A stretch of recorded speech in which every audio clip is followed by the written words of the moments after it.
अस्सलाम वालेकुम स्टूडेंट्स। तो स्टूडेंट्स हमारी एक्सरसाइज नंबर 6.6 चल रही थी। इससे पहले हमने पिछले लेक्चर में इस एक्सरसाइज के दो क्वेश्चन देखे थे, क्वेश्चन नंबर 6 एंड 7। तो आज बच्चों क्वेश्चन नंबर 8 की तरफ चलते हैं।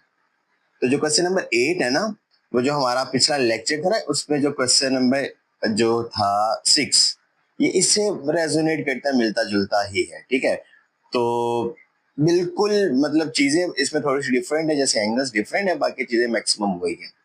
ठीक है, तो इसको पढ़ लेते हैं पहले क्वेश्चन को, फिर इसको आगे डिस्कस करते हैं। तो कहते हैं क्वेश्चन नंबर 8 में measure of N angle of elevation of the top of a cliff is 25 degree. यानी क्लिफ पता ना, एक पहाड़ी के ऊपर से एंगल ऑफ एलिवेशन, यानी अगर आप एक नीचे से एक पहाड़ी को देखते हो तो जो एंगल ऑफ एलिवेशन बन रहा है वो 25 डिग्री है। वो कहता है कि on walking 100 meter toward the cliff, जैसे आप क्लिफ की तरफ यानी पहाड़ी की तरफ 100 मीटर थोड़ा सा आगे, यानी वहां से एंगल ऑफ एलिवेशन जो है 25 डिग्री बन रहा है, उससे थोड़ा सा आगे जाते हो यानी 100 मीटर आगे की तरफ जाते हो, तो अब आपका जो एंगल है, एंगल ऑफ एलिवेशन वो 45 डिग्री बनने लग गया। तो आप हाइट ऑफ द क्लिफ निकालो। तो ये देखो पीछे जो हमने एक क्वेश्चन किया था, क्वेश्चन नंबर जो 6 किया था पिछले लेक्चर में, तो याद है ना, वो मतलब एक पोल था और पहले एंगल था 15 डिग्री, फिर 100 मीटर टुवर्ड द पोल गए, फिर एंगल 30 डिग्री हो गया, और वो हाइट हमने उसमें भी फाइंड आउट करनी थी। तो सेम इसमें भी हाइट फाइंड आउट करनी है। ठीक है, तो अगर मैं पहले बात करूं कि जो एंगल, जो सिंपल एंगल वो 25 डिग्री है, और जब आप उसकी तरफ गए हो, टुवर्ड द क्लिफ गए हो, यानी उसकी तरफ गए हो, तो यानी यहाँ से लेके यहाँ तक का जो डिस्टेंस है वो कितना है, 100 मीटर्स। ठीक हो गया। अब यहाँ की यहाँ तक का तो डिस्टेंस नहीं, आप बताइए इसको फिलहाल x कह दो। ठीक है, और हाइट निकालनी है, और जब आप यहाँ 100 मीटर्स आगे गए तो आपका जो एंगल था क्लिफ जो है क्लिफ के टॉप के साथ, वो 45 डिग्री बन गया था। ठीक है बच्चों, तो सेम वही है कि इसमें दो राइट एंगल्स ट्राइंगल्स नजर आ रही है, एक ये 45 डिग्री के एंगल के साथ और एक 25 डिग्री के एंगल के साथ। याद है पीछे भी क्या किया था, एच को एक तरफ करके बाकी चीजों को सॉल्व आउट कर लिया था, तो इसमें भी सेम वही करेंगे। ठीक है, तो इसको स्टार्ट करते हैं, सोल्यूशन इसका देख लेते हैं।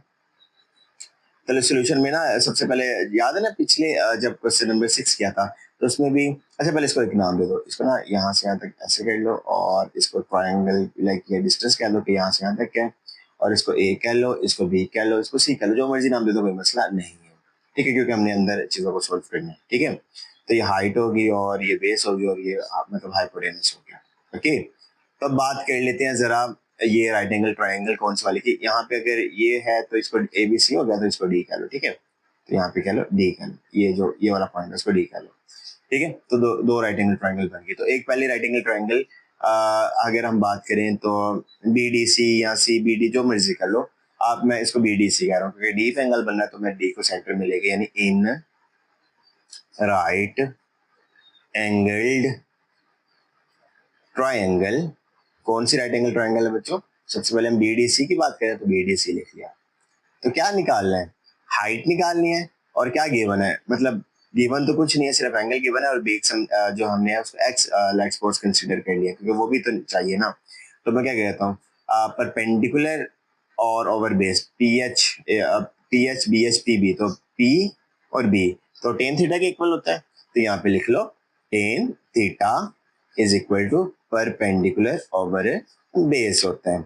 अब थीटा की वैल्यू कितनी दी हुई है, टेन थीटा की वैल्यू कितनी है 45 डिग्री, और परपेंडिकुलर कितना दिया हुआ है एच हमने कहा हुआ, और बेस कितना दिया हुआ है बच्चों, उसको हमने एक्स कंसीडर किया। ठीक है, याद है मैंने कहा था कि एच को एक तरफ कर लो और बाकी इक्वेशन को, मतलब बाकी वैल्यूज को एक तरफ करके इक्वेशन बना लो, और फिर हम उसके लिए सोल्व करना मेरे लिए आसान हो जाता है। तो फिलहाल हम एच को एक तरफ करके एक्स लिख के और साथ में टेन 45 डिग्री लिख लेते हैं, और इसको इक्वेशन 1 कह देते हैं। ठीक है, तो यहाँ से बाद में इसकी वैल्यूज निकाल लेंगे। तो ये एक जो छोटी राइट एंगल ट्राइंगल थी बीडीसी, वो सॉल्व होगी। अब बड़ी राइट एंगल ट्राइंगल यानी बी ए सी को, या ए बी सी जो मर्जी आप कह के इसको सॉल्व करना, इसको स्टार्ट करते हैं। ठीक है, तो अब बड़ी ट्राइंगल की तरफ चलते हैं। तो अब इस ये जो बड़ी ट्राइंगल है बच्चों, इसमें ये क्या कह रहा है, अब ये जो बड़ी ट्राइंगल है इसमें हमारी बात हो रही है कि ये जो है ए बी सी या बी ए सी या जो मर्जी कह लो, तो मैं इसका ना ए बी सी कहता हूँ।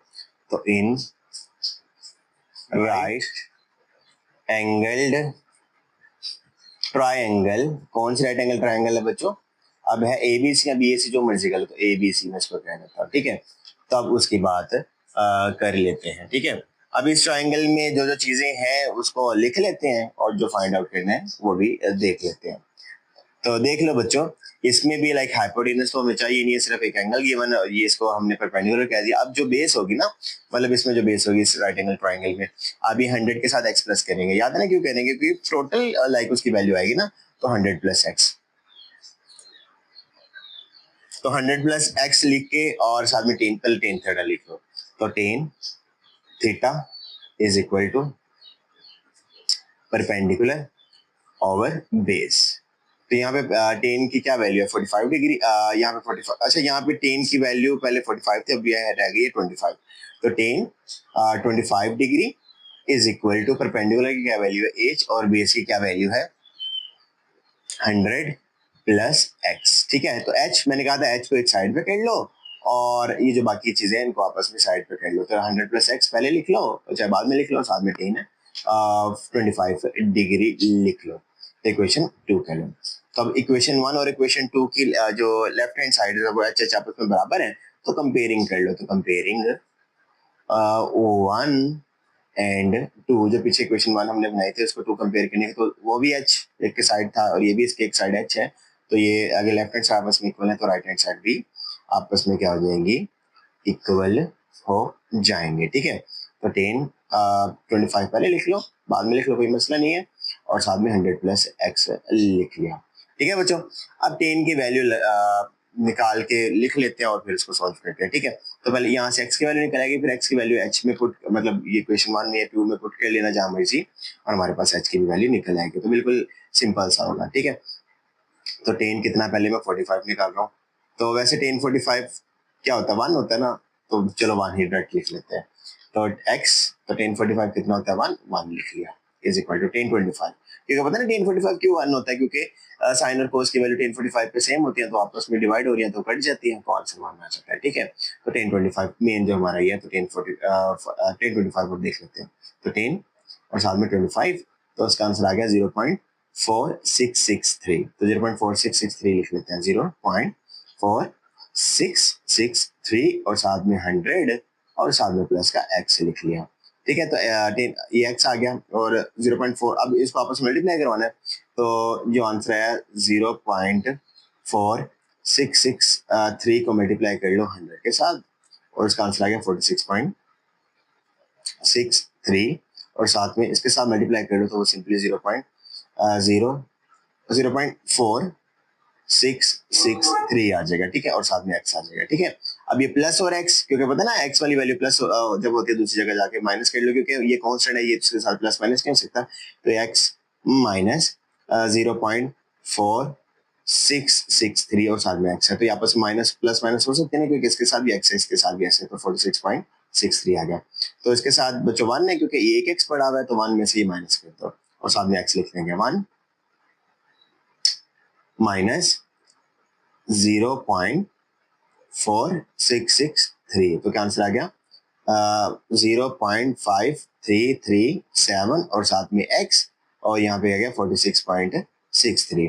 तो ये बच्चों इधर मल्टीप्लाई और इधर क्या हो जाएगा, डिवाइड हो जाएगा, तो ये वैल्यू डिवाइड हो जाएगी, तो 46.63 डिवाइडेड बाय 0.5337 आ जाएगा।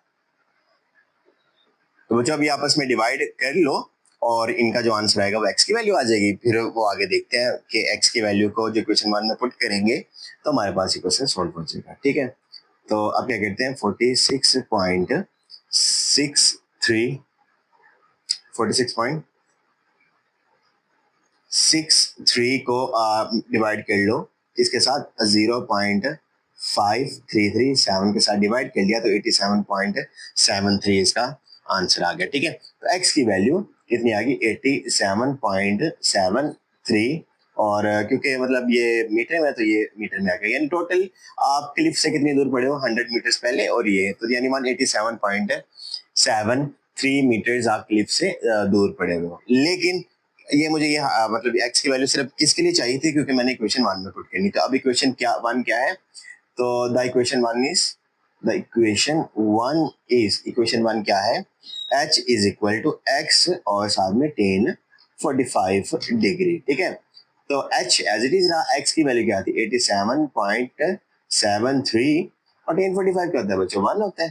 तो h इज इक्वल टू हमारी जो h की वैल्यू चाहिए थी वो 87.73 हमारे पास सिंपली सॉरी 73 कह रहा हूँ क्या था 87.37 87.37 73 नहीं, यहाँ पे भी 37, यहाँ पे भी क्या 37, तो ठीक है, तो हमारे पास इसकी क्या वैल्यू आएगी 87.337 है और ये भी किसमें आएगी मीटर में ही आएगी। ठीक है, तो ये हमारे पास सॉल्व हो गया। ठीक है, तो दो साइड्स देखो आपस में इक्वल है, यानी इसकी बेस और ये इसकी जो हाइट है ये इक्वल है। ठीक है, कि इस पे जब एंगल होता है 45 डिग्री, तो 45 डिग्री पे ये हमारे पास हाइट की वैल्यू आ गई। ठीक है बच्चों, अब क्वेश्चन नंबर 9 की तरफ चलते हैं।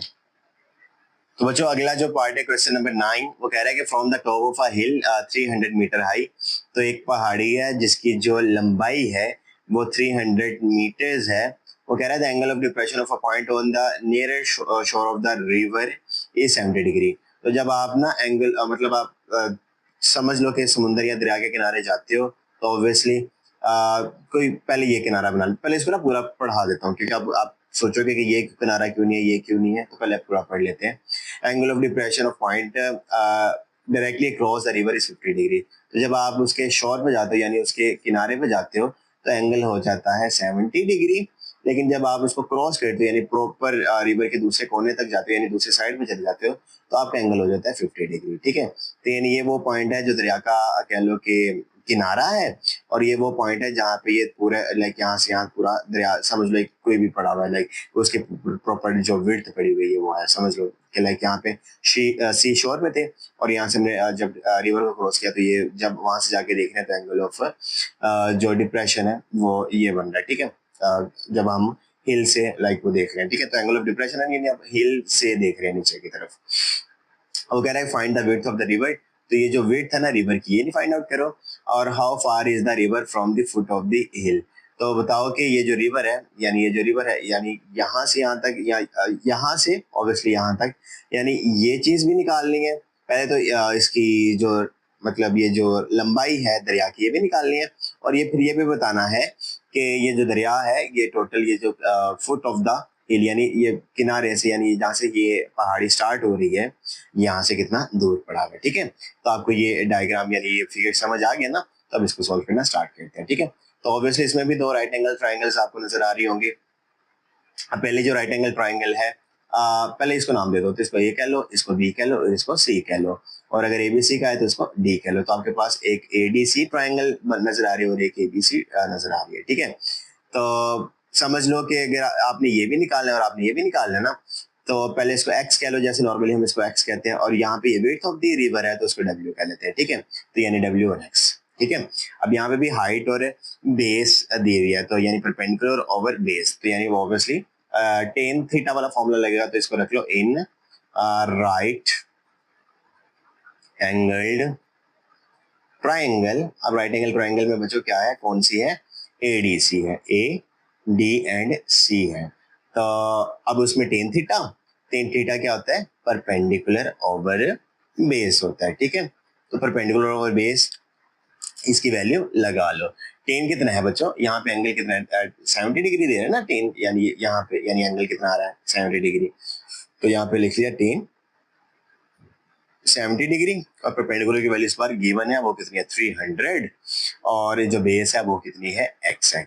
मेन हमने बेस निकाल लिया तो बच्चों यहाँ पे बेस आराम से निकल आएगी। ठीक है, तो x को इधर जाके मल्टीप्लाई करवा दो और टेन 70 को यानी 300 को टेन 70 डिग्री पे क्या कर दो डिवाइड कर लो। ठीक है, तो यहाँ पे देखो ये थोड़ा ज्यादा सिंपल है कि यहाँ पे x की वैल्यू निकल आई है तो लाइक हमारे लिए बाकी चीजों को सॉल्व करना थोड़ा सा आसान हो जाएगा, विड्थ निकालनी है। ठीक है, आगे वो चल के वो भी निकालने का मसला कोई नहीं है। ठीक है, बस आप स्टेप बाय स्टेप इसको फॉलो करते रहो मेरे साथ।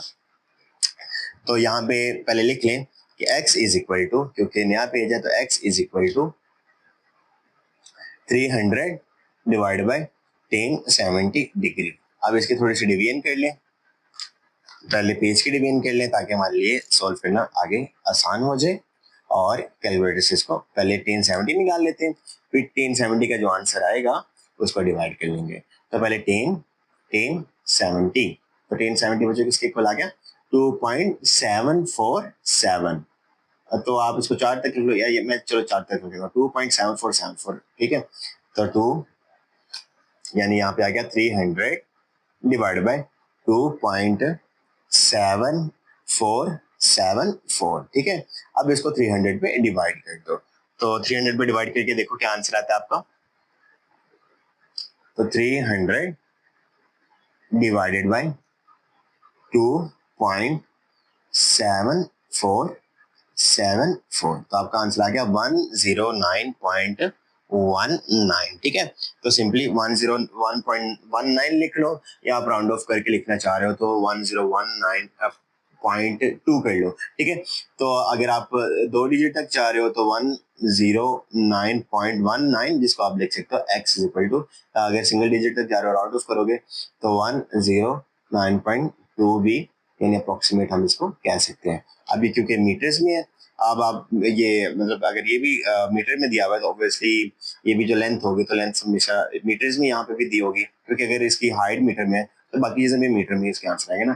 तो अब एक्स का आंसर आ गया मीटर्स में 109.2। ये वो है जब आप दरिया के किनारे पे खड़े हो यानी सी शोर पे खड़े हो, एंगल आपका 70 डिग्री है क्लिफ के साथ, मतलब एंगल ऑफ डिप्रेशन यानी 70 डिग्री है सी शोर पे। अब आपने सी को क्रॉस किया तो अब आपको कह रहा है कि उसकी भी मतलब विड्थ निकाल लो, वो जो दरिया है हमारा, तो दरिया की विड्थ निकालती है यानी डब्ल्यू निकालना है।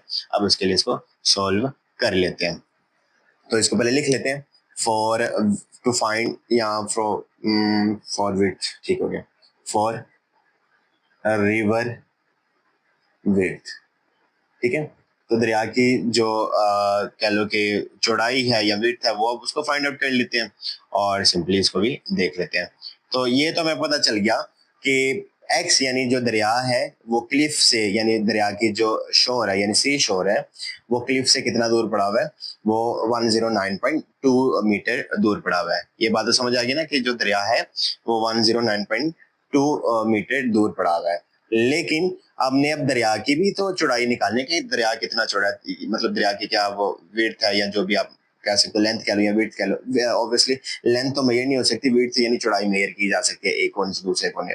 तो अब दरिया की विड्थ निकालनी है, ये हमने फाइंड आउट कर लिया कि दरिया जो है वो कितने दूर पड़ा हुआ है, 109.2 मीटर दूर पड़ा हुआ है किससे, क्लिफ की मतलब ये जो फुट है यानी क्लिफ के ये फुट यानी यहाँ से लाइक यहाँ तक ये 109.2 मीटर पड़ा हुआ है।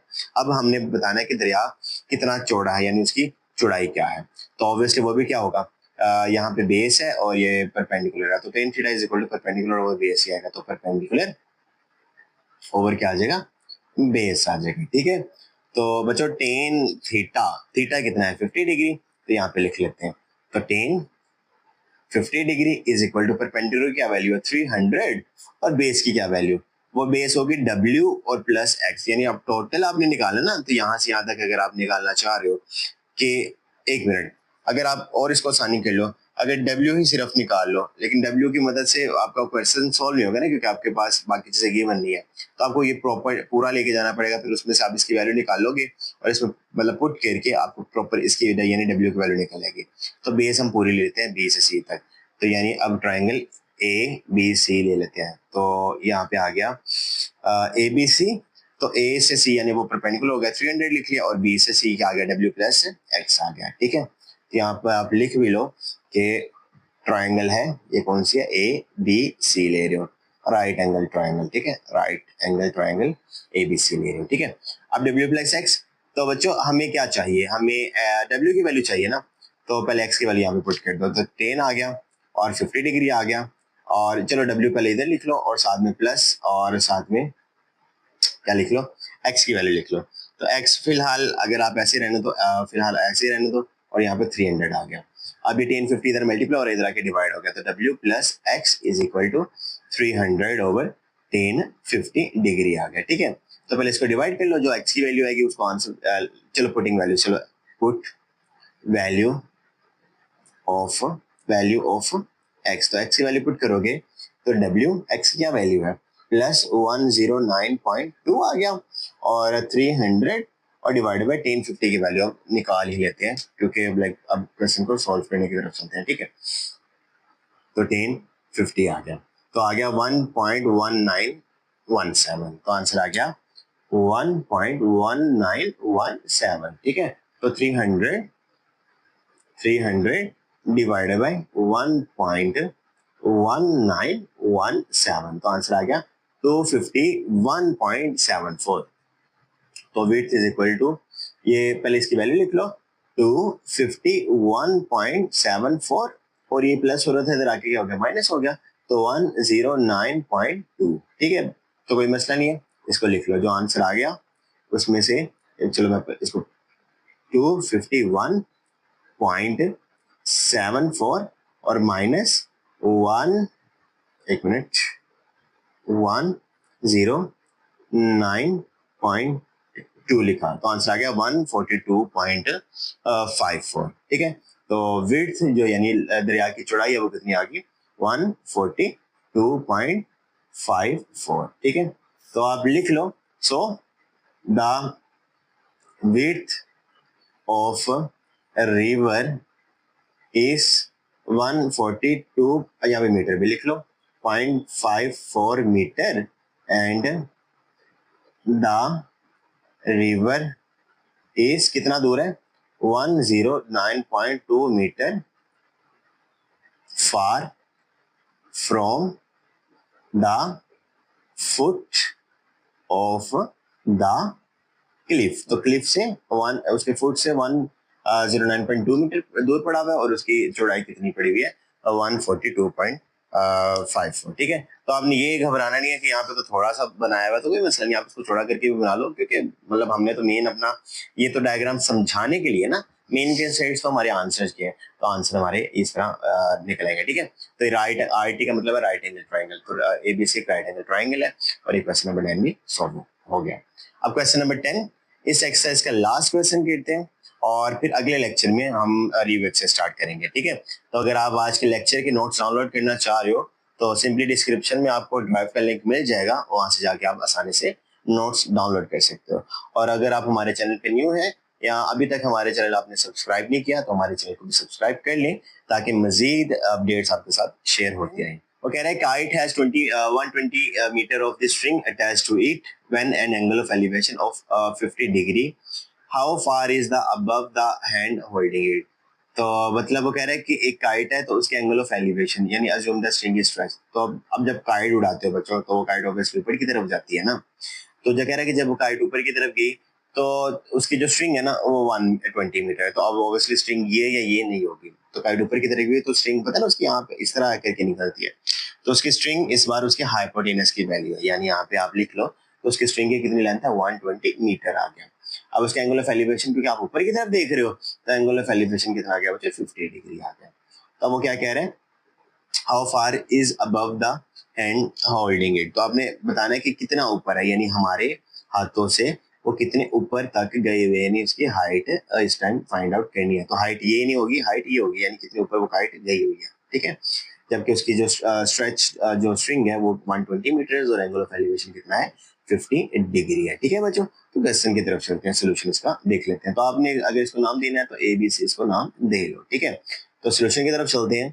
तो सोल्यूशन की तरफ बच्चों क्या कह रहे हैं, सबसे पहले आप देख लो कि यहाँ पे हाइट दी हुई है, और यानी ये हो गया हाइपोटेनियस, जिसके साथ एंगल बनता है वो जाती है बेस, और ये हो गया परपेंडिकुलर, तो यानी परपेंडिकुलर और हाइपोटेनियस। तो परपेंडिकुलर और हाइपोटेनियस की क्या होती है, साइन थीटा। तो sine theta is equal to perpendicular over hypotenuse. तो परपेंडिकुलर की वैल्यू क्या दी हुई है, पहले साइन और साथ में थीटा कितना दिया हुआ है, 50 डिग्री। परपेंडिकुलर की क्या वैल्यू दी हुई है, h दी हुई है, और हाइपोटेनस की क्या वैल्यू दी है, 120 दी हुई है। अब h एज इट इज रहने दो, और 120 को किससे मल्टीप्लाई कर दो, साइन 50 डिग्री से मल्टीप्लाई कर दो, ठीक है। तो अब इस तरह कर लो, तो सिंपली इसको सॉल्व कर लो, ठीक है। तो पहले साइन 50 निकाल लो, और फिर उसके साथ 120 को मल्टीप्लाई कर देना। तो आपने पहले लिखा साइन, और साथ में 50 लिखा, तो आंसर आ गया 0.7660। तो height h is equal to 120, और साथ में 0.7660, और ये जो अब आंसर आया इसको लाइक दोबारा से कर लेते हैं, 120 मल्टीप्लाई बाय 0.7660, तो आपके पास आंसर आ गया 91.92 मीटर। तो height is equal to 91.92 meters. यानी यहाँ से क्या बात पता चली हमें बच्चों कि अगर आपकी जो स्ट्रिंग की डोर है, यानी जो आपकी डोर है, तो अगर वो 120 मीटर तक स्ट्रेच हुई हुई है और आपका एंगल ऑफ एलिवेशन कितना बना हुआ है 120 हाइट के साथ, यानी उसकी स्ट्रेच हाइट के साथ वो कितना बना हुआ है, 50 डिग्री बना हुआ है, तो आपकी यानी जो जो पतंग है वो कितने मीटर हाइट पे पड़ी हुई है, तो उसकी हाइट है बच्चों 91.92 मीटर्स। ठीक है बच्चों, तो आज हमने question number 8, 9 and 10 exercise number 6.6 का किया। ठीक है बच्चों।